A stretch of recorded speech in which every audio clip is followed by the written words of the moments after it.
낡고 삐걱거리는 나무 의자의 몸을 기댄 지우는 텅 빈 시장통을 물끄러미 바라봤다. 오후 3시. 활기 넘쳐야 할 시간인데도 이 작은 시골 마을의 풍경은 마치 시간이 멈춘 듯 고요했다. 간혹 흙먼지를 휘날리며 지나가는 낡은 트럭만이 이곳이 아직 살아있음을 증명하는 듯했다. 그의 얼굴에는 깊은 그늘이 드리워져 있었다. 마른 입술은 굳게 닫혀 있었고 초점 없는 눈빛은 어딘가 먼 곳을 응시하는 듯했다. 7년 전 그가 이 마을을 떠난 이후로 모든 것이 변했다. 아니, 정확히는 모든 것이 멈춰버린 듯했다. 지우는 고개를 들어 하늘을 올려다봤다. 늦가을의 햇살은 여전히 따뜻했지만 그의 마음속에는 차가운 그림자가 드리워져 있었다. 7년 전 그날 그의 어린 여동생 지아가 이 시장통 어귀에서 사라졌다. 그리고 지아의 곁을 그림자처럼 지키던 백구도 함께 사라졌다. 경찰은 단순 실종으로 사건을 종결했지만 지우는 믿을 수 없었다. 지아는 백구 없이는 단 한 발자국도 움직이지 않는 아이였다. 백구가 지아를 버리고 사라질 리 없었다. 그는 그날의 기억을 애써 지우려 했지만 매일 밤 악몽처럼 반복되는 지아의 비명소리는 그의 심장을 찢어 놓았다. 거기 젊은이 뭘 그렇게 멍하니 앉아있어. 밥은 먹었어. 시장 한 구석에서 낡은 리어케 채소를 파는 할머니가 다가와 말을 걸었다. 할머니의 주름진 얼굴에는 깊은 연륜이 묻어 있었지만 눈빛은 따뜻했다. 지우는 희미하게 미소 지으며 고개를 저었다. 그는 이 마을에 다시 돌아온 지 일주일째였다.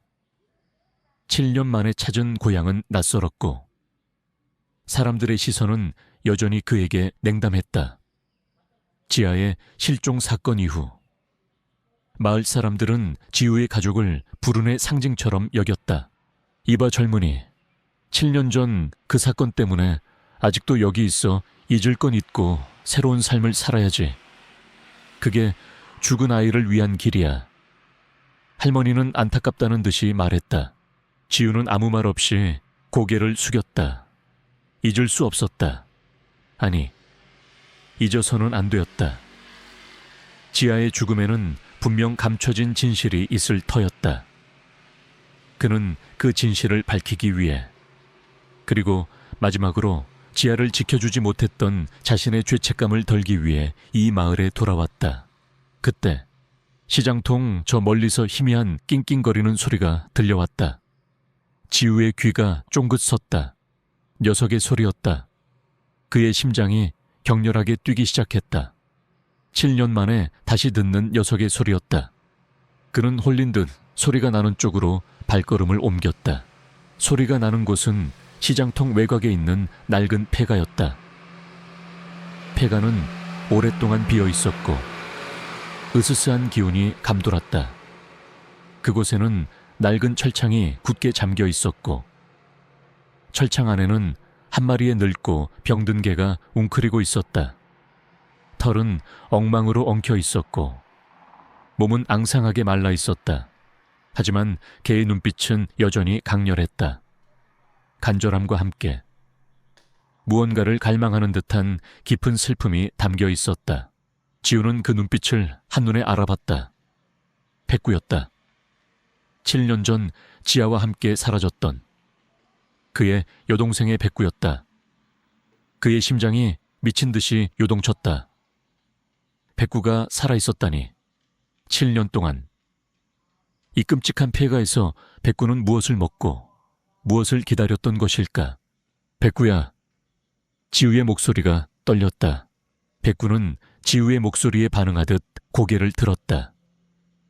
녀석의 눈빛은 순간적으로 흔들렸지만 이내 다시 굳건해졌다.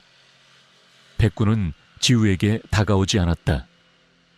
여전히 경계심을 늦추지 않는 듯 했다. 지우는 백구의 그런 모습에 마음이 아팠다.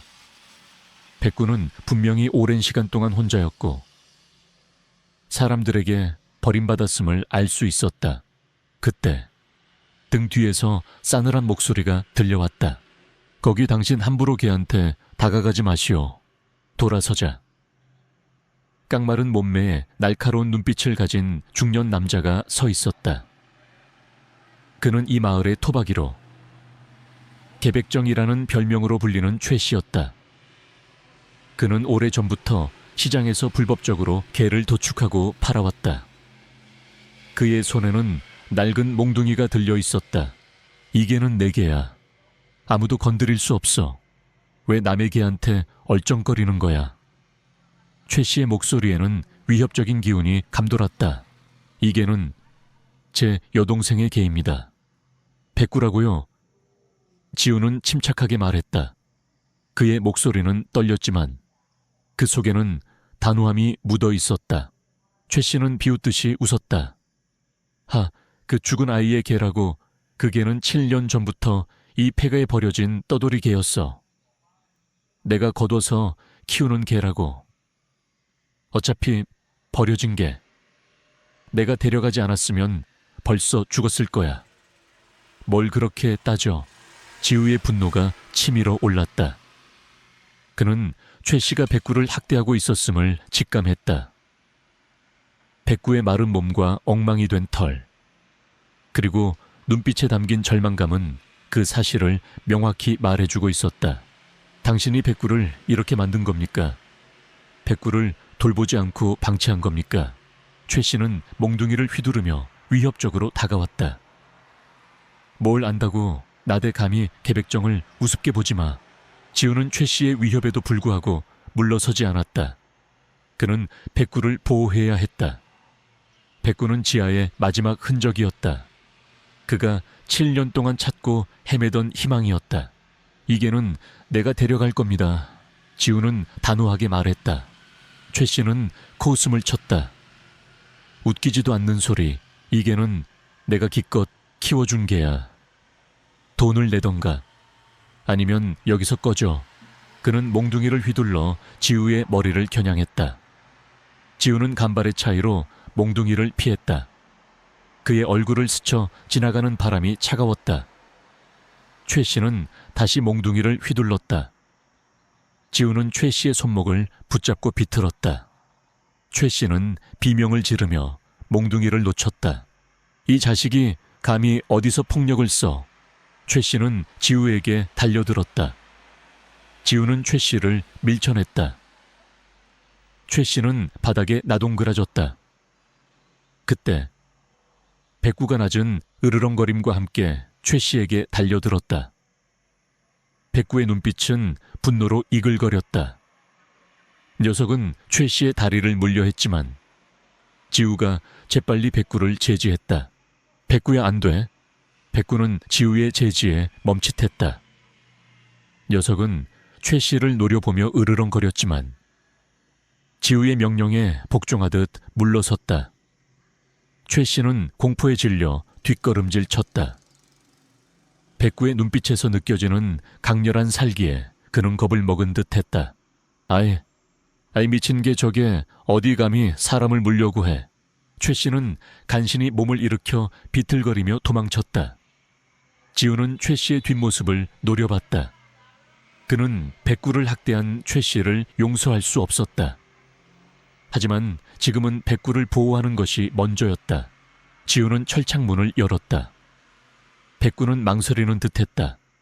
지우는 백구에게 천천히 다가갔다. 그리고 백구의 눈을 바라봤다. 백구의 눈에는 여전히 경계심이 서려 있었지만 그 속에는 작은 희망의 불꽃이 타오르고 있었다. 백구야, 이제 내가 너를 지켜줄게. 지아도 그랬을 거야. 우리 집에 가자. 지우는 백구에게 손을 내밀었다. 백구는 조심스럽게 지우의 손을 핥았다.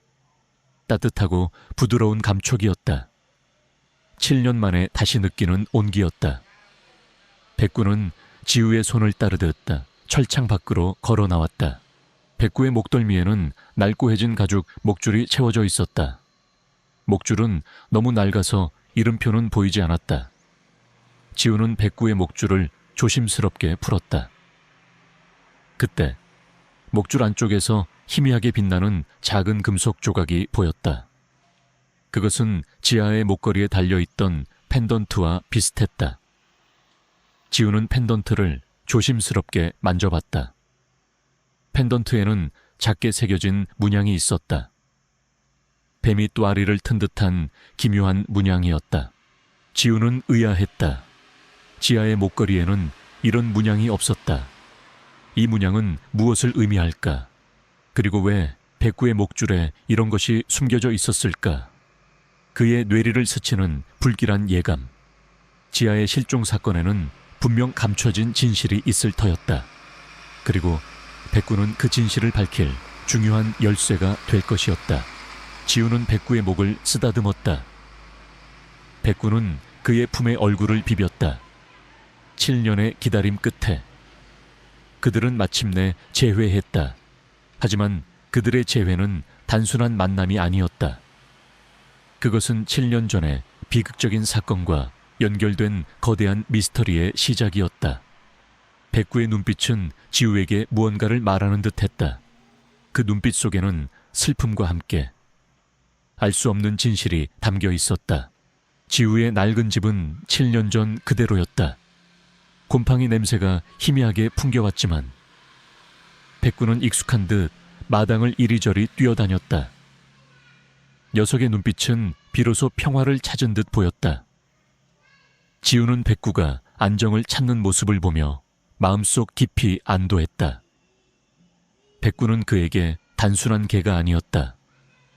지아의 마지막 흔적이자 7년간 그의 마음을 짓눌렀던 죄책감을 덜어줄 유일한 희망이었다. 그날 밤 지우는 백구의 목줄에 숨겨져 있던 금속 펜던트를 다시 한번 자세히 살펴봤다.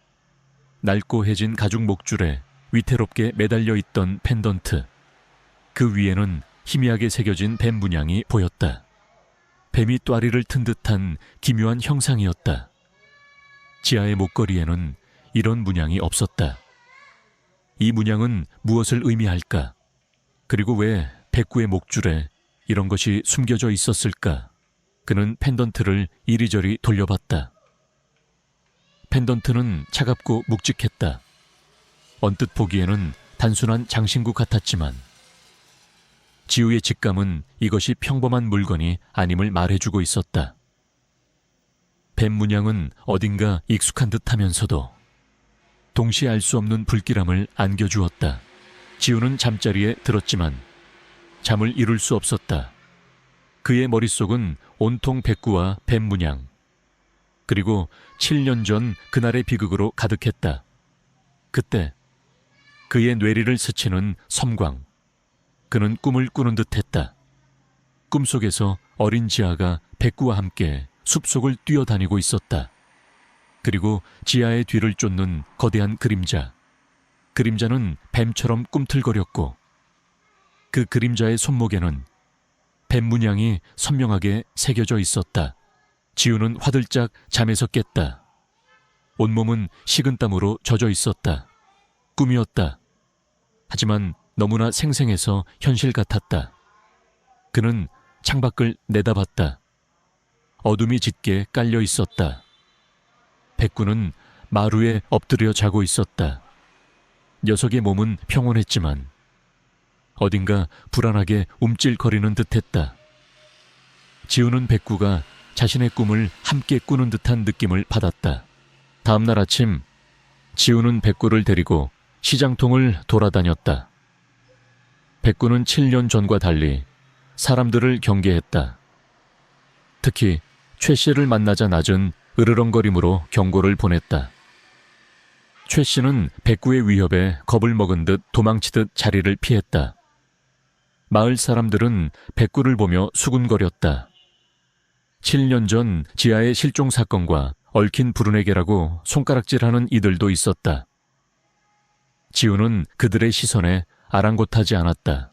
그는 낡은 도서관을 찾아갔다.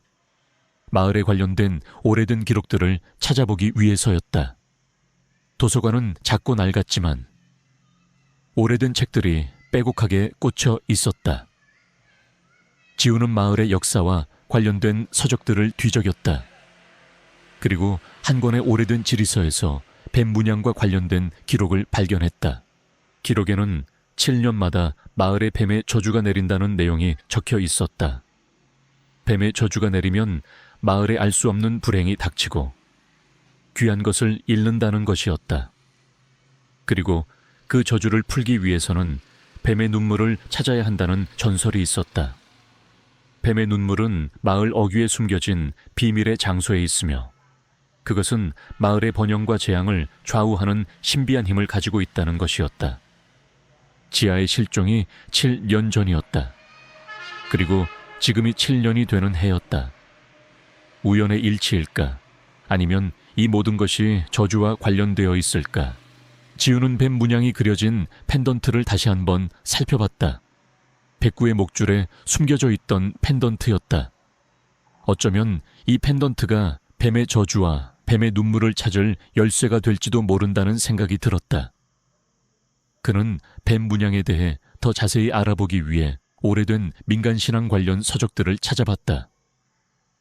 뱀은 예로부터 지혜와 불멸의 상징으로 여겨졌지만 동시에 악의 화신으로 묘사되기도 했다. 그때 도서관 문이 열리고 휠체어를 탄 할머니 한 분이 들어섰다. 할머니는 백발이 성성했지만 눈빛은 형형했다.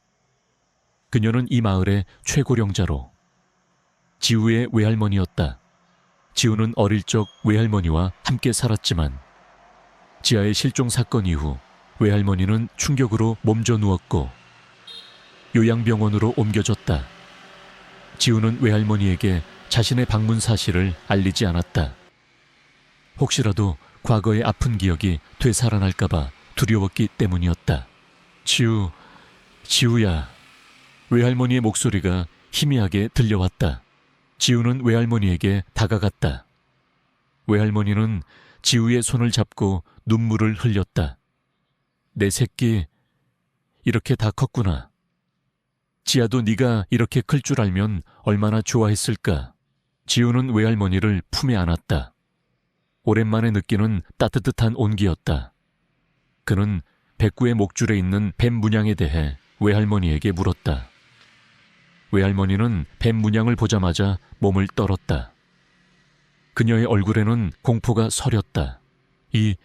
이건 뱀의 표식이다. 절대 가까이 해서는 안 돼. 외할머니는 뱀 문양이 새겨진 펜던트를 보며 극심한 불안 증세를 보였다. 그녀는 힘겹게 입을 열었다. 그 표식은 우리 가문 대대로 내려오는 비밀과 관련되어 있어. 뱀은 우리 가문의 수호신이자 동시에 우리를 파멸로 이끌 존재다. 그 표식은 뱀의 눈물을 지키는 자에게만 나타나는 표식이다. 지아도 이 표식을 가지고 있었다. 지우는 충격에 빠졌다. 지아도 뱀 문양을 가지고 있었다니. 그는 지아의 목걸이를 떠올렸다. 지아의 목걸이에는 작은 별 모양의 펜던트가 달려 있었지만 뱀 문양은 없었다. 무슨 말씀이세요? 할머니 지아의 목걸이에는 별 모양 펜던트밖에 없었는데요. 외할머니는 고개를 저었다. 아니다. 그건 겉으로 드러난 것일 뿐이다. 진정한 표식은 태어날 때부터 몸에 새겨지는 것이다. 오직 가문의 피를 이은 자만이 그 표식을 가지고 태어난다. 그리고 그 표식을 가진 자는 뱀의 눈물을 지키는 운명을 타고난다. 지우는 외할머니의 말에 혼란스러웠다. 뱀의 눈물, 저주, 그리고 가문의 비밀, 이 모든 것이 마치 거대한 퍼즐처럼 얽혀 있었다. 그리고 백구는 그 퍼즐을 풀 중요한 열쇠를 가지고 있었다. 백구의 목줄에 숨겨져 있던 뱀 문양의 펜던트는 단순히 장신구가 아니었다. 그것은 백구가 지아의 유산을 이어받은 존재임을 증명하는 표식이었다. 할머니, 뱀의 눈물이 정확히 무엇입니까? 그리고 왜 지우가 다급하게 물었다. 외할머니는 힘겹게 숨을 골랐다. 뱀의 눈물은 단순한 보물이 아니다. 그것은 우리 가문의 선조들이 수백 년 전부터 지켜온 신비한 힘을 가진 존재다. 그것은 생명을 살리기도 하고 때로는 모든 것을 파괴하기도 하는 양날의 검과 같은 것이다. 그리고 그 힘을 노리는 자들이 있었다. 그들은 과거에도 우리 가문을 위협했고 지금도 그 힘을 노리고 있을 것이다. 지아는 그 뱀의 눈물을 지키려다가 외할머니는 더 이상 말을 잇지 못하고 흐느꼈다. 그녀의 눈빛은 공포와 슬픔으로 가득했다. 지우는 외할머니를 안아주었다. 그는 이제 모든 것을 알게 되었다. 지아의 죽음은 단순한 사고나 실종이 아니었다. 그것은 뱀의 눈물을 둘러싼 거대한 음모와 관련되어 있었다. 그리고 백구는 그 음모의 핵심에 있었다. 그때 백구가 외할머니의 손을 핥았다. 백구의 눈빛은 외할머니를 위로하는 듯했다. 외할머니는 백구의 온기에 놀란 듯 눈을 떴다. 그녀는 백구를 쓰다듬으며 희미하게 미소 지었다. 매구, 뇨도 알고 있었구나. 지우는 백구의 목에 걸린 펜던트를 다시 한번 살펴봤다. 뱀 문양은 이제 더 이상 불길하게 느껴지지 않았다. 그것은 지아의 마지막 메시지이자 백구가 지켜온 비밀의 상징이었다. 그는 뱀의 눈물을 찾아야 했다. 지아의 죽음의 진실을 밝히고 외할머니의 고통을 끝내기 위해서라도, 그리고 이 모든 비극을 초래한 배후 세력을 밝혀내기 위해서라도. 그의 눈빛은 결의에 차 있었다. 백구의 목줄에 숨겨진 뱀 문양 펜던트, 그리고 외할머니의 충격적인 고백은 지우의 삶을 뒤흔들었다. 지아의 죽음이 단순한 실종이 아닌 가문의 비밀과 뱀의 눈물이라는 신비로운 힘을 둘러싼 거대한 음모와 관련되어 있다는 사실은 지우에게 새로운 목표를 부여했다. 그는 더 이상 과거의 죄책감에 갇혀 있을 수 없었다. 지아의 진실을 밝히고 가문의 오랜 저주를 끝내야 했다. 그날 밤 지우는 백구의 목줄에 달린 펜던트를 품에 안고 잠이 들었다. 그의 꿈속에는 7년 전 그날의 기억이 더욱 선명하게 재현되었다. 꿈속에서 어린 지아가 백구와 함께 숲속을 뛰어다녔다. 지아는 환하게 웃고 있었지만 이내 그녀의 미소는 공포로 변했다. 거대한 그림자가 지아를 덮쳤다. 그림자는 뱀처럼 꿈틀거렸고 그 그림자의 손목에는 뱀 문양이 선명하게 새겨져 있었다. 꿈은 거기서 끝나지 않았다. 그림자는 지아의 목에 걸린 별 모양 목걸이를 움켜쥐었다. 그리고 뱀 문양이 새겨진 펜던트를 꺼내 백구의 목줄에 매달았다. 그림자의 눈은 탐욕과 광기로 번뜩이고 있었다. 지아는 비명을 질렀고 백구는 필사적으로 그림자를 향해 지저댔지만 역부족이었다. 그리고 그림자는 지아를 끌고 어둠 속으로 사라졌다. 백구는 필사적으로 그림자를 쫓았지만 이내 강물에 휩쓸려 사라졌다. 지우는 화들짝 잠에서 깼다. 온몸은 식은땀으로 젖어 있었고 심장은 미친 듯이 뛰고 있었다. 꿈속에서 본 뱀 문양과 백구의 목줄에 달린 펜던트가 정확히 일치했다. 백구는 그날의 모든 것을 기억하고 있었다. 그리고 그 펜던트는 단순한 장신구가 아니라 그날의 진실을 담고 있는 증거물이었다. 그리고 뱀 문양을 가진 그 그림자는 지아를 죽음으로 몰아넣은 장본인이었다. 그는 백구에게 다가갔다. 백구는 지우의 꿈을 함께 꾼 듯 불안하게 낑낑거렸다. 지우는 백구의 머리를 쓰다듬으며 속삭였다. 백구야, 네가 다 기억하고 있었구나. 미안하다. 내가 너무 늦게 알아챘어. 지우는 백구의 목줄에 달린 펜던트를 유심히 살폈다. 뱀 문양은 단순한 그림이 아니었다. 그것은 마치 어떤 지도를 암시하는 듯한 복잡한 선들로 이루어져 있었다. 그는 외할머니에게서 들었던 뱀의 눈물의 전설을 떠올렸다. 뱀의 눈물은 마을 어귀에 숨겨진 비밀의 장소에 있다. 그 장소는 어디일까? 지우는 백구를 데리고 외할머니를 찾아갔다. 외할머니는 지우의 꿈 이야기를 듣고 경악했다. 그 꿈은 뱀의 저주가 깨어나려 한다는 징조다. 그 그림자는 우리 가문의 오랜 원수, 어둠의 심장을 따르는 자들이다. 그들은 대대로 뱀의 눈물을 노려왔지. 7년 전 지아도 그들 때문에 외할머니는 말을 잇지 못하고 흐느꼈다. 그녀는 힘겹게 뱀 문양 펜던트를 바라봤다. 이 펜던트는 뱀의 눈물이 있는 곳으로 가는 지도다. 오직 가문의 피를 이은 자만이 해독할 수 있다고 전해진다. 하지만 너무 위험하다. 그들이 아직도 그 힘을 노리고 있을 테니 지우는 외할머니의 말에 단호하게 말했다. 위험하더라도 가야 합니다. 지아의 억울함을 풀고 이 모든 저주를 끝내야 합니다. 지우는 펜던트를 해독하기 위해 노력했다. 그는 어릴 적 지아와 함께 자주 갔던 비밀 장소들을 떠올렸다. 오빠인 그와 지아만이 아는 장소들, 펜던트의 문양은 마치 낡은 지도 위에 그려진 특정 지점들을 연결하는 선처럼 보였다. 백구는 지우의 곁을 맴돌며 낑낑거렸다. 녀석은 마치 지우에게 길을 안내하려는 듯 특정 방향으로 머리를 돌리곤 했다. 지우는 백구의 행동을 주시하며 펜던트의 문양과 지아와의 추억을 연결시키려 했다. 며칠간의 노력 끝에 지우는 펜던트의 문양이 마을 외곽의 낡은 폐사찰과 연결되어 있음을 알아냈다. 폐사찰은 오랫동안 사람의 발길이 닿지 않은 곳이었고 음산한 기운이 감돌았다. 그곳은 7년 전 지아가 마지막으로 목격된 장소와도 가까웠다. 그날 밤 지우는 백구와 함께 폐사찰로 향했다. 어둠이 짙게 깔린 상길은 음산했고 나무들은 앙상한 그림자를 들이우고 있었다. 백구는 지우의 곁을 맴돌며 경계태세를 늦추지 않았다.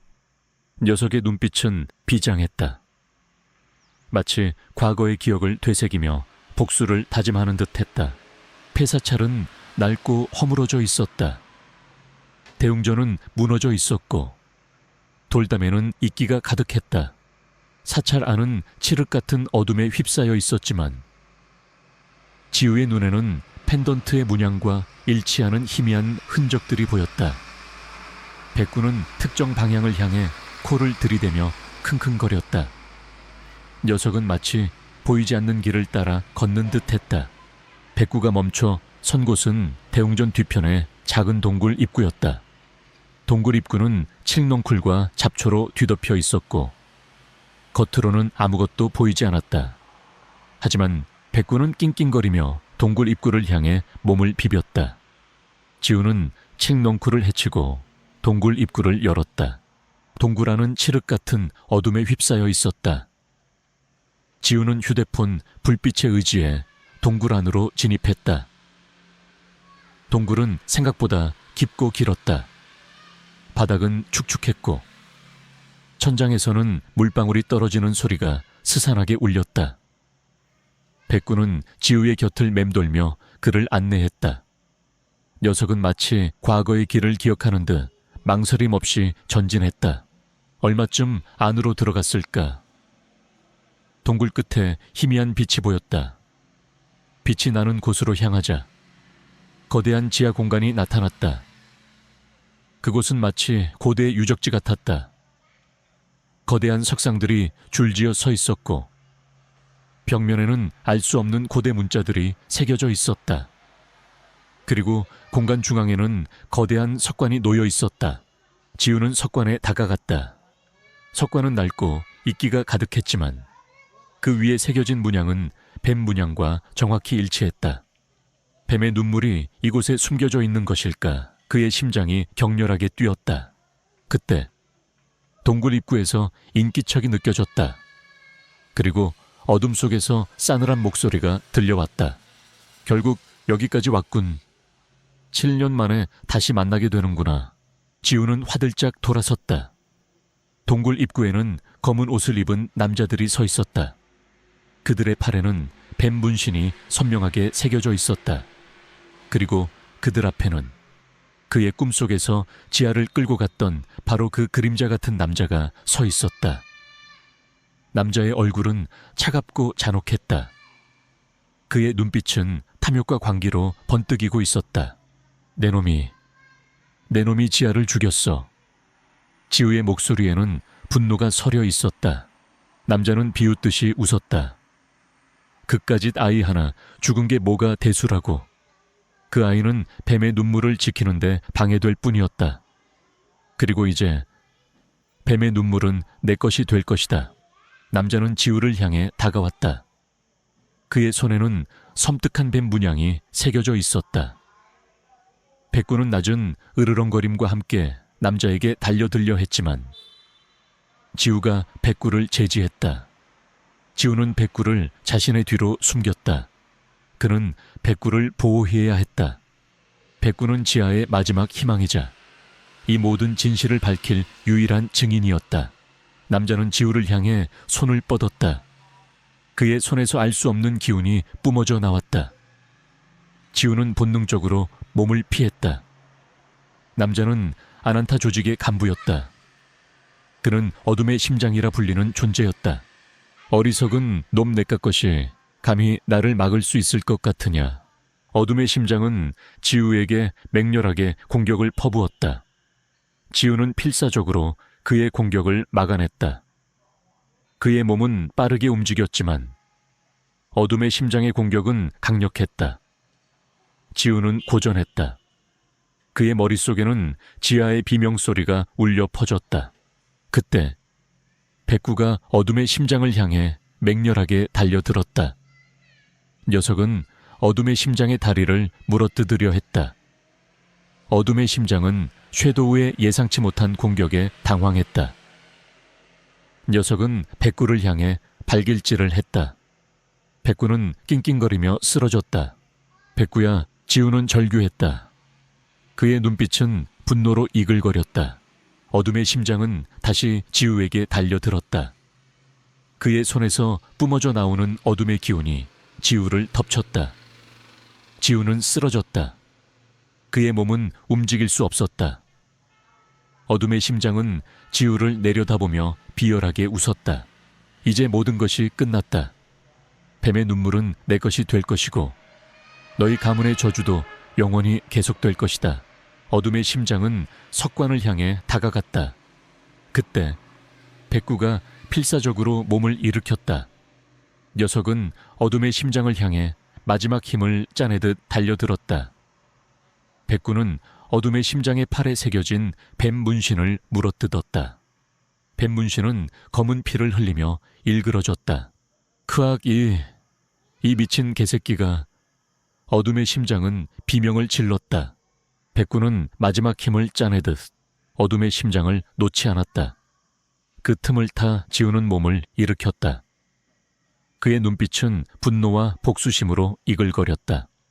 그는 백구를 학대한 최 씨를 용서할 수 없었다. 그리고 지아를 죽음으로 몰아넣은 어둠의 심장을 결코 용서할 수 없었다. 그는 이 모든 것을 끝내야 했다. 지아의 영혼을 위해서라도. 어둠의 심장은 백구의 공격에 비명을 지르며 몸을 떨었다. 그의 팔에 새겨진 뱀 문신에서는 검은 피가 흘러내렸고 그 피는 바닥에 기묘한 문양을 그렸다. 지우는 이 기회를 놓치지 않았다. 그의 눈빛은 분노와 결의로 이글거렸다. 지아의 비명소리가 그의 귓가에 다시 울려 퍼지는 듯했다. 그는 이 모든 것을 끝내야 했다. 지우는 쓰러진 백구를 향해 달려들었다.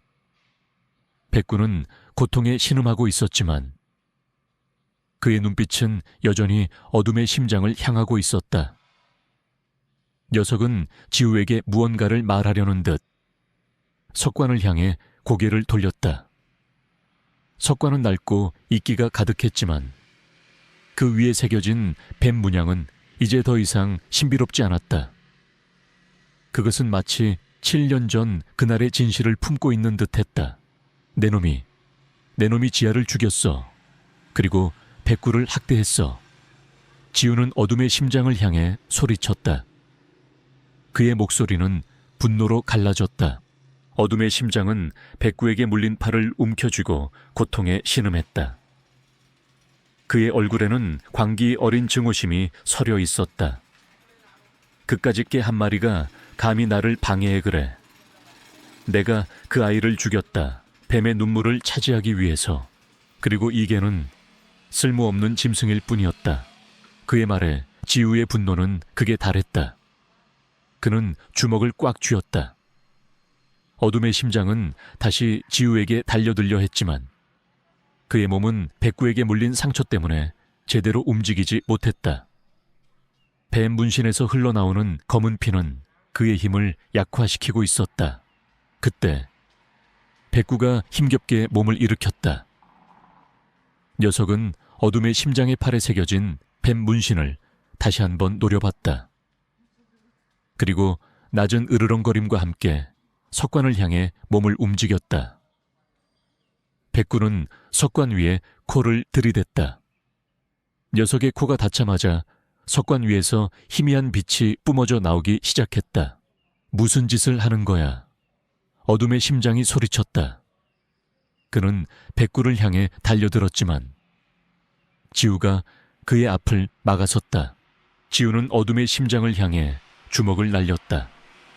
어둠의 심장은 주먹을 피하려 했지만 그의 몸은 이미 약해져 있었다. 지우의 주먹이 어둠의 심장의 얼굴을 강타했다. 어둠의 심장은 비틀거리며 뒤로 물러섰다. 그의 얼굴에서는 피가 흘러내렸다. 어리석은 놈 내 놈이 감히. 어둠의 심장은 다시 지우에게 달려들었다. 그의 손에서 검은 기운이 뿜어져 나왔다. 지우는 어둠의 기운을 피하며 그의 팔을 잡았다. 그리고 그의 팔에 새겨진 뱀 문신을 향해 주먹을 날렸다. 뱀 문신이 새겨진 살같이 찢어지며 검은 피가 더욱 쏟아져 나왔다. 어둠의 심장은 고통에 절규했다. 크악이, 이럴 수가. 나의 힘이. 어둠의 심장은 쓰러졌다.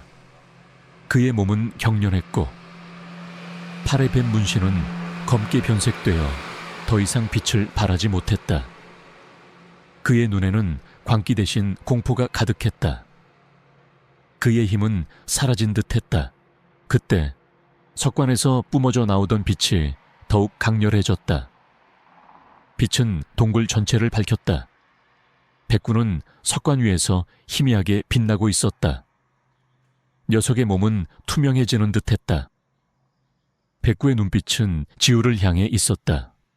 그 눈빛에는 사랑과 함께 알 수 없는 슬픔이 담겨 있었다. 백구야, 무슨 일이야? 지우는 백구를 향해 달려갔다. 백구는 지우의 품에 몸을 비볐다. 그리고 녀석의 몸에서 작은 빛의 구슬이 뿜어져 나와 지우의 가슴 속으로 스며들었다. 지우는 알 수 없는 온기와 함께 그의 몸에서 힘이 솟아나는 것을 느꼈다. 그것은 단순한 힘이 아니었다. 그것은 백구의 기억이자 백구가 지켜온 뱀의 눈물의 힘이었다. 그리고 백구의 몸은 점차 희미해지더니 마침내 빛과 함께 사라졌다. 백구야, 지우는 절규했다. 백구가 사라졌다니. 7년 만에 다시 만난 백구가 이제는 영원히 그의 곁을 떠나버린 것이다. 지우는 백구가 사라진 자리를 내려다봤다. 석관 위에는 작은 금속 상자가 놓여 있었다. 상자는 낡았지만 그 위에는 뱀 문양이 선명하게 새겨져 있었다. 지우는 상자를 움켜쥐었다. 상자는 차갑고 묵직했다. 그 안에는 백구가 지켜온 뱀의 눈물이 담겨 있을 터였다. 그때 동굴 입구에서 요란한 소리가 들려왔다. 경찰차 사이렌 소리였다. 김형철 경위가 이끄는 경찰 특공대였다. 김형철 경위는 지우가 폐사찰로 향했다는 소식을 듣고 지원 요청을 했던 것이다. 경찰 특공대가 동굴 안으로 진입했다. 그들은 쓰러져 있는 어둠의 심장과 그의 부하들을 발견했다. 김형철 경위는 지우에게 다가왔다. 그의 얼굴에는 놀라움과 함께 안도감이 서려 있었다. 지우씨, 괜찮으십니까? 백구는. 지우는 아무 말 없이 백구가 사라진 곳을 가리켰다. 김형철 경위는 지우의 표정을 보고 모든 것을 직감했다. 그는 지우의 어깨를 토닥였다. 백구는 분명히 자신의 임무를 완수했습니다. 지우는 김영철 경위에게 금속 상자를 건넸다. 이 안에 뱀의 눈물이 있습니다. 김영철 경위는 상자를 받아들었다. 상자는 낡고 평범했지만 그 안에서 느껴지는 신비로운 기운에 그는 놀라움을 금치 못했다. 경찰은 어둠의 심장과 그의 부하들을 체포했다. 어둠의 심장은 자신이 아난타 조직의 간부임을 자백했고 뱀의 눈물을 차지하기 위해 지하를 살해하고 백구를 추적해왔음을 실토했다. 그는 뱀의 눈물이 고대 생명공학 기술의 집약체이자 인간의 수명을 연장하고 초월적인 능력을 부여하는 힘을 가지고 있다고 믿었다. 그래서 그는 7년 전 지하의 유전자를 이용해 뱀의 눈물의 봉인을 해제하려 했던 것이다. 하지만 지하가 뱀의 눈물의 힘에 저항했고 백구가 뱀의 눈물의 일부를 가지고 도망쳐버린 것이었다. 그래서 백구는 7년 동안 지하를 기다리며 그 힘을 지켜왔던 것이다. 상자는 국립과학수사연구원으로 옮겨져 분석되었다. 상자 안에는 보석처럼 빛나는 액체가 담긴 작은 유리병이 있었다. 액체는 뱀의 눈물이라 불리는 물질이었다. 연구 결과 뱀의 눈물은 단순한 보석이 아니라 놀라운 치료 효과를 가진 물질임이 밝혀졌다. 그것은 강력한 재생 능력을 가지고 있었고 불치병을 치료할 수 있는 잠재력을 지니고 있었다. 어둠의 심장은 그 힘을 악용하여 영생을 얻고 세상을 지배하려 했던 것이다. 지우는 뱀의 눈물의 힘을 이용해 백구를 다시 살릴 수 있을지 궁금했다. 하지만 백구는 자신의 기억과 힘을 지우에게 넘겨준 채 사라졌다. 백구는 자신의 마지막 임무를 완수하고 지하의 곁으로 돌아간 것이었다. 지우는 더 이상 백구의 부재에 슬퍼하지 않았다. 그는 백구가 자신에게 남긴 힘과 기억을 통해 새로운 삶을 살아가기로 결심했다. 백구는 그의 일부가 되어 그의 심장 속에서 영원히 함께할 것이었다. 어둠의 심장과 그의 부하들이 체포되고 뱀의 눈물의 실체가 밝혀지면서 마을에는 오랜 침묵 끝에 희미한 희망이 깃들기 시작했다. 언론은 지하의 비극적인 죽음 뒤에 숨겨진 진실과 백구의 헌신적인 기다림, 그리고 지우의 용감한 활약을 대서특필했다. 한때 불운의 상징처럼 여겨지던 지우의 가족 이야기는 이제 진실과 정의를 향한 숭고한 서사시로 재조명되었다. 지우는 백구가 사라진 후 한동안 깊은 슬픔에 잠겨 있었다. 백구는 그에게 단순한 개가 아니었다. 지하의 분신이자 7년간 그를 지탱해준 유일한 희망이었다. 하지만 그의 가슴 속에 스며든 백구의 기억과 힘은 그를 나약하게 만들지 않았다. 백구는 죽었지만 그의 심장 속에서 영원히 살아 숨쉬고 있었다. 지우는 백구가 자신에게 남긴 마지막 선물, 뱀의 눈물을 이용해 새로운 삶을 살아가기로 결심했다. 뱀의 눈물은 국립과학수사연구원의 정밀 분석 결과 놀라운 재생 능력을 가진 신비한 물질임이 밝혀졌다. 연구팀은 뱀의 눈물이 단순한 액체가 아닌 고대 문명에서부터 전해 내려오는 생명공학 기술의 결정체이며 손상된 세포를 재생시키고 면역력을 증강시키는 효능을 가지고 있음을 확인했다. 어둠의 심장이 이 힘을 영생과 지배에 악용하려 했던 것은 아이러니하게도 그들이 추구하던 탐욕의 끝이 파멸임을 보여주는 증거였다. 김영철 경위는 지우에게 뱀의 눈물을 어떻게 사용할 것인지 물었다. 지우는 잠시 망설였다. 그에게는 이 힘을 이용해 부자가 될 수도 있었고 명예를 얻을 수도 있었다. 하지만 그의 머릿속에는 백구의 마지막 눈빛, 그리고 지하의 순수한 미소가 떠올랐다. 그들은 돈이나 명예를 원하지 않았다. 그들은 오직 정의와 사랑을 원했다. 이 힘을 사람들을 돕는 데 사용하고 싶습니다. 지우는 단호하게 말했다. 이 마을에 오랫동안 드리워져 있던 저주를 풀고 고통받는 사람들을 치유하는 데 사용하고 싶습니다. 그리고 지하처럼 억울하게 죽어간 이들의 진실을 밝히는데 이 힘을 사용하고 싶습니다. 김영철 경위는 지우의 눈을 바라봤다. 그의 눈빛에서 그는 단순한 복수심을 넘어선 진정한 희생과 사랑을 보았다. 그는 지우를 돕기로 결심했다. 지우는 김영철 경위의 도움을 받아 뱀의 눈물을 연구하는 팀을 꾸렸다.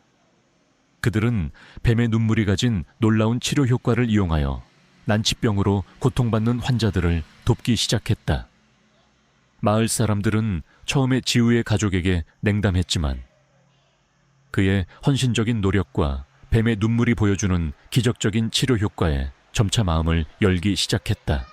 특히 오랜 기간 뇌병변으로 고통받던 마을의 한 아이가 뱀의 눈물로 기적적으로 회복되자 마을 사람들은 지우를 믿고 따르기 시작했다. 지우는 이 아이의 치료를 통해 뱀의 눈물이 가진 치유의 힘을 세상에 증명했다. 그는 백구가 자신에게 남긴 힘이 얼마나 위대한 것인지를 비로소 깨달았다. 하지만 모든 것이 순조로운 것만은 아니었다. 뱀의 눈물의 존재가 세상에 알려지자 이를 탐내는 이들이 나타나기 시작했다. 거대 제약회사들과 비밀 연구소들은 뱀의 눈물을 차지하기 위해 혈안이 되었다. 그들은 지우에게 막대한 돈을 제시하며 뱀의 눈물을 넘길 것을 요구했지만 지우는 단호하게 거절했다. 이 힘은 돈으로 살 수 있는 것이 아닙니다. 이것은 희생과 사랑으로 얻어진 것입니다. 결코 악용될 수 없습니다. 그들은 지우의 거절에 분노하며 그를 위협하기 시작했다. 병원 주변을 맴도는 수상한 그림자들, 밤마다 걸려오는 정체불명의 전화, 그리고 지우의 연구실을 침입하려는 시도들. 지우는 과거에 악몽이 재현될까봐 두려웠다. 유나를 잃었던 아픔이 다시 찾아올까봐 늘 노심초사했다. 그러나 지우는 더 이상 나약한 과거의 그가 아니었다. 그의 심장 속에는 백구의 용기와 지혜가 살아 숨쉬고 있었다. 그는 백구가 남긴 힘을 이용해 자신과 뱀의 눈물을 지켜야 했다. 그의 몸은 더욱 민첩해졌고 감각은 더욱 예민해졌다. 그는 마치 백구처럼 위험을 감지하고 보이지 않는 적들의 움직임을 읽을 수 있었다. 어느 날 밤, 지우의 연구실에 괴한들이 침입했다. 그들은 뱀의 눈물을 강탈하려 했다. 지우는 괴한들에게 맞섰다. 그의 움직임은 마치 그림자 같았다. 그는 괴한들의 공격을 피하며 그들을 제압했다. 그의 손에서 뿜어져 나오는 백구의 힘은 괴한들을 압도했다. 괴한들은 지우의 예상치 못한 능력에 당황하며 도망쳤다. 경찰이 출동했고 괴한들은 모두 체포되었다. 그들은 거대 제약회사에서 보낸 자들이었다. 이 사건은 언론을 통해 크게 보도되었고 뱀의 눈물의 존재와 지우의 특별한 능력이 세상에 알려지게 되었다. 사람들은 지우를 백구의 수호자라고 불렀고 그의 용기와 헌신에 감동했다. 이 사건을 통해 지우는 자신의 새로운 사명을 깨달았다. 그는 뱀의 눈물을 이용해 사람들을 치유하는 것을 넘어 세상의 어둠 속에서 숨겨진 악을 찾아내고 약한 자들을 보호하는 존재가 되어야 했다. 백구가 그에게 남긴 힘은 단순한 치료 능력이 아니었다. 그것은 정의를 수호하는 힘이었다. 지우는 폐사찰 지하 동굴을 다시 찾아갔다. 백구가 사라진 석관 위에는 작은 금속 펜던트가 놓여 있었다. 백구의 목줄에 숨겨져 있던 뱀 문양 펜던트였다. 지우는 펜던트를 집어들었다. 펜던트는 차갑고 묵직했지만 그 안에서 희미한 온기가 느껴졌다. 그것은 백구의 마지막 흔적이었다. 지우는 펜던트를 목에 걸었다. 뱀 문양은 이제 더 이상 불길하게 느껴지지 않았다. 그것은 지아와 백구의 희생을 상징하는 문양이자 지우의 새로운 사명을 상징하는 문양이 되었다. 그의 눈빛은 흔들림 없었다. 그의 가슴 속에는 지아와 백구의 사랑이 영원히 함께할 것이었다. 그는 이제 단순한 청년이 아니었다. 백구가 선택한 정의를 수호하는 새로운 수호자였다. 그의 새로운 삶은 이제 막 시작되었다. 지우의 삶은 이제 단순한 복수를 넘어섰다. 백구가 그에게 남긴 뱀의 눈물의 힘은 단순한 치료 능력을 넘어 세상의 어둠 속에 숨겨진 악을 감지하고 치유하는 새로운 사명을 부여했다. 그의 이름 앞에는 백구의 수호자라는 수식어가 붙었고 사람들은 그의 용기와 헌신에 감동했다. 하지만 빛이 있는 곳에는 그림자도 법이다. 뱀의 눈물을 노리는 자들의 위협은 끊이지 않았다. 특히 거대 제약회사 너바이오는 뱀의 눈물이 가진 무한한 잠재력을 독점하기 위해 수단과 방법을 가리지 않았다. 너바이오의 회장 박태성은 겉으로는 자선사업가 행세를 했지만 실상은 아난타 조직의 잔당들과 연루된 인물이었다. 그는 7년 전 지아의 죽음과 뱀의 눈물을 둘러싼 음모의 배후에 있었고 이제 그 힘을 손에 넣어 영원한 권력을 쥐려 했다. 그는 자신의 죄를 덮기 위해 지우와 뱀의 눈물을 영원히 제거하려 했다. 어느 날 밤 지우의 연구실에 너바이오가 보낸 괴한들이 다시 침입했다. 그들은 이전보다 훨씬 더 조직적이고 무자비했다. 지우는 백구의 힘을 이용해 그들을 제압했지만 괴한들은 뱀의 눈물을 빼앗기 위해 필사적으로 덤벼들었다. 지우는 백구의 힘을 발휘하여 그들을 압도했지만 수적으로 열세였다. 그때 백구의 영혼이 그의 뇌리에 속삭이는 듯했다. 뒤를 조심해, 그림자가 다가온다. 지우는 본능적으로 몸을 피했다. 그의 등 뒤에서 날아온 칼날이 그의 어깨를 스쳤다. 너 바이오의 특수 요원이었다. 그는 검은 제복을 입고 있었고 그의 팔에는 아난타 조직의 뱀 문신이 희미하게 새겨져 있었다. 그는 박태성 회장의 오른팔인 블랙 팬텀이었다. 결국 여기까지 왔군. 뱀의 눈물은 내 놈 같은 하찮은 자가 가질 수 있는 것이 아니다. 블랙 팬텀의 목소리는 차갑고 섬뜩했다. 블랙 팬텀은 놀라운 전투 능력을 가지고 있었다. 그의 움직임은 빠르고 정확했으며 지우는 고전했다. 백구의 힘은 그에게 민첩성과 감각을 부여했지만 블랙 팬텀은 그를 압도하는 실력자였다. 지우는 공격을 피하며 뱀의 눈물을 지키려 애썼다. 그때 김영철 경위가 경찰 특공대와 함께 연구실로 들이닥쳤다. 그는 지우의 연구실 주변에서 수상한 움직임을 포착하고 지원을 요청했던 것이다. 총성이 울려 퍼졌고 연구실은 순식간에 아수라장이 되었다. 블랙 팬텀은 경찰의 등장에 당황했지만 이내 냉정을 되찾았다. 그는 뱀의 눈물을 강탈하려 했지만 지우가 필사적으로 막아섰다. 블랙 팬텀은 지우의 약점을 노렸다. 그는 지우의 가슴에 매달린 백구의 뱀 문양 펜던트를 향해 칼날을 휘둘렀다. 내 놈의 약점은 바로 그놈의 감성적인 마음이다. 지우는 칼날을 피했지만 펜던트가 칼날에 스쳤다. 펜던트에서 희미한 빛이 뿜어져 나오더니 백구의 영혼이 다시 한번 그의 뇌리에 속삭이는 듯했다. 두려워하지 마. 네 안의 힘을 믿어. 지우는 눈을 감았다. 그의 몸에서 알 수 없는 힘이 폭발했다. 그의 눈이 붉게 빛나기 시작했다. 그는 마치 백구처럼 움직였다. 그의 주먹이 블랙 팬텀의 얼굴을 강타했다. 블랙 팬텀은 비틀거리며 뒤로 물러섰다. 그의 얼굴에서는 피가 흘러내렸다. 이럴 수가, 내 놈에게 그런 힘이 있었다니. 블랙 팬텀은 경악했다. 지우는 블랙 팬텀에게 맹렬하게 공격을 퍼부었다. 그의 움직임은 예측 불가능했고 그의 주먹은 강력했다. 블랙팬텀은 고전했다. 그는 아난타 조직의 특수 훈련을 받은 자였지만 지우의 예상치 못한 힘에 당황했다. 지우는 블랙팬텀의 팔에 새겨진 뱀 문신을 향해 주먹을 날렸다. 뱀 문신이 새겨진 살같이 찢어지며 검은 피가 쏟아져 나왔다. 블랙팬텀은 고통에 절규했다. 그의 힘은 약해지는 듯했다. 그때 박태성 회장이 연구실로 들이닥쳤다. 그의 얼굴은 분노로 일그러져 있었다.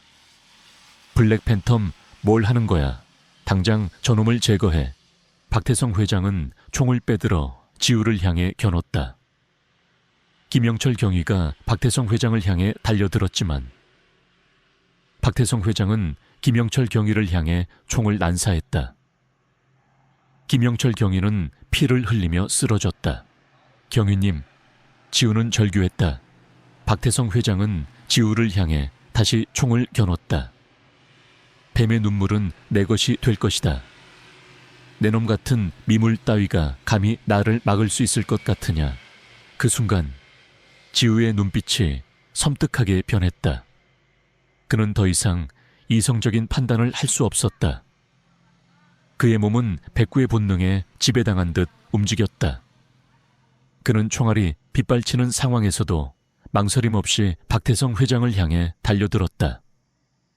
그의 손에서 뿜어져 나오는 백구의 힘은 박태성 회장을 압도했다.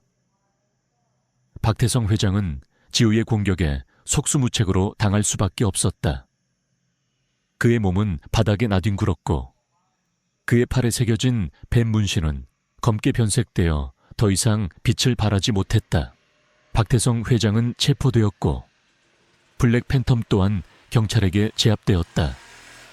너 바이오의 모든 불법 행위와 아난타 조직과의 연루 사실이 세상에 드러났다. 언론은 박태성 회장의 위선과 탐욕, 그리고 그의 잔혹한 범죄를 대서특필했다. 지우는 또 한 번 영웅이 되었다. 하지만 지우의 마음은 무거웠다. 김영철 경위는 병원으로 이송되었지만 위독한 상태였다. 그는 자신을 지키기 위해 희생했다.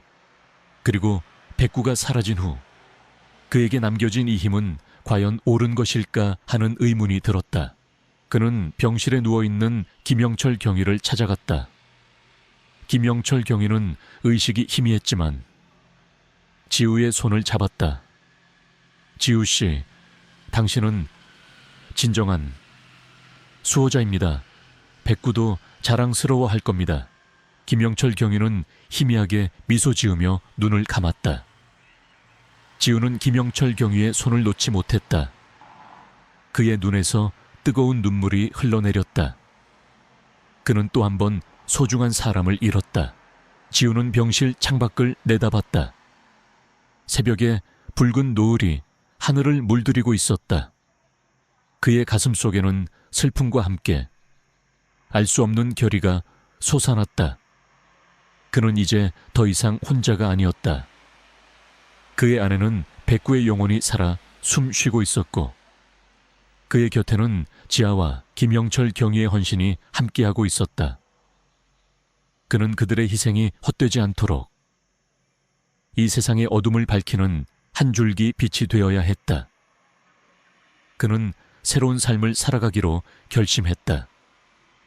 백구의 수호자이자 정의를 수호하는 이 세상의 진정한 영웅으로 김영철 경위의 죽음은 지우에게 또 한 번의 깊은 상처를 남겼다.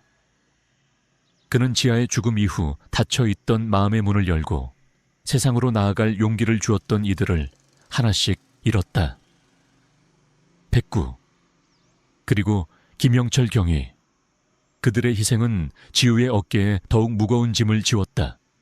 그의 가슴 속에는 슬픔과 함께 그들의 헌신이 헛되지 않도록 해야 한다는 강한 책임감이 타올랐다.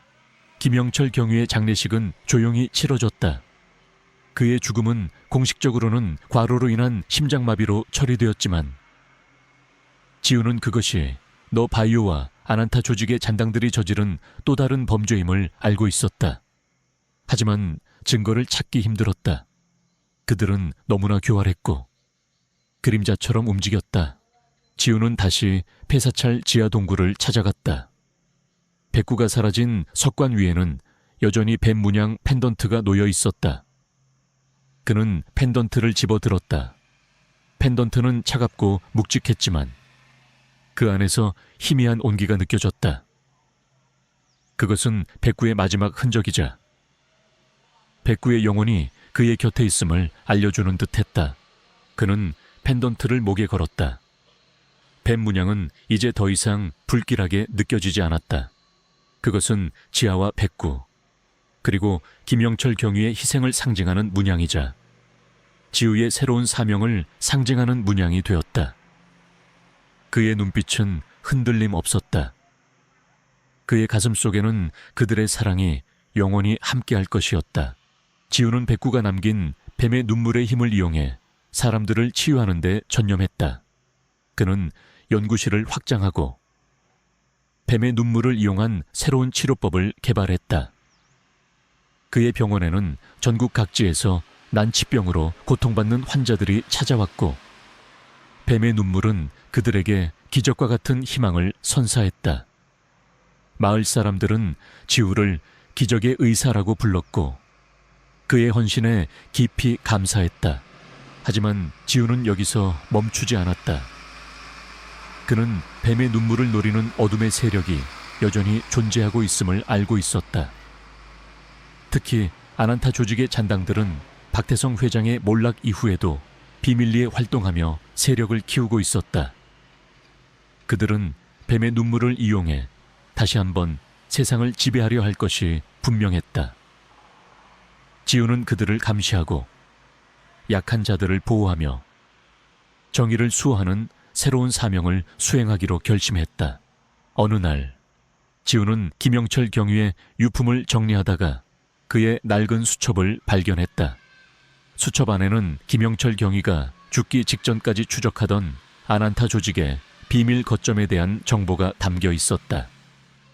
그곳은 서울 외곽의 오래된 지하 벙커였다. 김영철 경위는 혼자서 그들의 비밀을 파헤치려 했던 것이다. 지우는 분노에 휩싸였다. 김영철 경위의 죽음은 단순한 과로사가 아니었다. 아난타 조직의 잔당들이 김영철 경위의 뒤를 쫓아 그를 살해했던 것이다. 지우는 이 모든 것을 끝내야 한다고 생각했다. 더 이상 소중한 사람들을 잃을 수는 없었다. 그날 밤 지우는 백구의 펜던트를 꽉 움켜쥐었다. 그의 몸에서는 백구의 힘이 뿜어져 나왔다. 그의 눈빛은 붉게 빛났다. 그는 어둠의 심장을 향해 마지막 복수를 다짐했다. 지우는 혼자서 지하 벙커로 향했다. 벙커는 낡고 음산했으며 입구는 잡초로 뒤덮여 있었다. 벙커 안은 칠흑 같은 어둠에 휩싸여 있었지만 지우의 눈은 어둠 속에서도 빛을 감지하는 듯했다. 그는 백구의 힘을 이용해 벙커 내부의 경비 시스템을 무력화시켰다. 벙커 안에는 아난타 조직의 잔당들이 모여 있었다. 그들은 박태성 회장의 몰락 이후에도 자신들의 야망을 버리지 않고 있었다. 그들은 뱀의 눈물을 차지하기 위해 지우를 제거할 계획을 세우고 있었다. 그들 중에는 7년 전 지아를 죽음으로 몰아넣고 백구를 학대했던 최 씨도 있었다. 그는 아난타 조직의 말단 조직원으로 뱀의 눈물을 찾기 위해 지아를 이용했던 것이었다. 결국 여기까지 왔군. 백구의 수호자라니. 이제 내 놈도 이 세상에서 사라지게 될 거야. 아난타 조직의 두목이 비열하게 웃었다. 그의 팔에도 뱀 문신이 새겨져 있었다. 지우는 아무 말 없이 그들을 노려봤다. 그의 눈빛은 차갑고 강렬했다. 그는 백구의 힘을 발휘하여 그들에게 맹렬하게 공격을 퍼부었다. 그의 움직임은 빠르고 정확했으며 그의 주먹은 강력했다. 아난타 조직원들은 지우의 예상치 못한 능력에 당황하며 속수무책으로 당할 수밖에 없었다. 지우는 최 씨를 향해 돌진했다. 최 씨는 공포에 질려 도망치려 했지만 지우는 그를 붙잡아 바닥에 내동댕이 쳤다. 내 놈이 지아를 죽이고 백구를 학대했어. 지우는 최 씨의 멱살을 움켜쥐었다. 최 씨는 공포에 질려 떨고 있었다. 그의 눈에는 살려달라는 애원이 가득했다. 지우는 최 씨의 목을 조르려 했지만 그의 뇌리를 스치는 백구의 따뜻한 온기. 백구는 복수를 원하지 않았다. 백구는 오직 사랑과 정의를 원했다. 지우는 최 씨의 멱살을 놓았다. 내 놈은 죽을 자격도 없다. 평생 죄책감 속에서 고통받아라. 최 씨는 공포에 질려 도망쳤다. 지우는 아난타 조직의 두목을 향해 돌진했다. 두목은 총을 빼들어 지우를 향해 겨눴다. 아주 총알이 빗발쳤지만 지우는 백구의 힘을 이용해 총알을 피했다. 그는 두목의 팔에 새겨진 뱀 문신을 향해 주먹을 날렸다. 뱀 문신이 새겨진 살같이 찢어지며 검은 피가 쏟아져 나왔다. 두목은 고통에 절규하며 쓰러졌다. 그때 김영철 경위의 옛 동료들이 이끄는 경찰 특공대가 벙커 안으로 진입했다. 김영철 경위는 죽기 전 자신의 동료들에게 아난타 조직의 비밀 거점에 대한 단서를 남겼던 것이다. 특공대원들은 아난타 조직의 잔당들을 모두 체포했다. 아난타 조직은 마침내 완전히 와해되었다. 그들의 모든 비밀 연구실과 자금 흐름이 밝혀졌고 연루된 고위층 인사들도 모두 체포되어 처벌받았다. 정의가 실현되는 순간이었다. 모든 사건이 마무리된 후 지우는 다시 평화로운 일상으로 돌아왔다. 하지만 그의 삶은 더 이상 이전과 같지 않았다. 그는 이제 단순한 기적의 의사가 아니었다. 그는 백구의 영혼과 힘을 지닌 정의를 수호하는 새로운 수호자였다. 그는 뱀의 눈물을 이용해 사람들을 치유하는 것을 넘어 세상의 어둠 속에 숨겨진 악을 찾아내고 약한 자들을 보호하는데 남은 삶을 바치기로 결심했다. 어느 날 오후 지우는 지하의 무덤을 찾아갔다. 무덤계는 따뜻한 햇살이 비추고 있었다. 그는 무덤 앞에 앉아 지하의 사진을 물끄러미 바라봤다. 사진 속 지하는 환하게 웃고 있었다. 지하, 이제 모든 것이 끝났어. 너의 억울함도 풀렸고 백구도 자신의 임무를 완수했어. 그리고 김영철 경위님도 이제 편히 잠들 수 있을 거야. 그는 목에 걸린 백구의 펜던트를 만졌다. 펜던트에서 따뜻한 온기가 느껴졌다. 그것은 백구의 마지막 사랑이자 지우에게 남긴 영원한 유산이었다. 지우는 새로운 삶을 살아가기로 결심했다. 지아와 백구, 그리고 김영철 경위의 희생이 결코 헛되지 않았음을 증명하기 위해 그는 어둠을 밝히는 한 줄기 빛이 될 것이었다. 그는 지아의 무덤을 떠나지 않았다. 지아의 영혼이 그의 곁에 있음을 느끼는 듯했다. 그의 눈에서는 눈물이 흘러내렸지만 그것은 슬픔의 눈물이 아니었다. 그것은 치유와 희망의 눈물이었다. 그는 이제 더 이상 혼자가 아니었다. 그의 삶은 사랑과 희생, 그리고 정의로 가득 채워질 것이었다.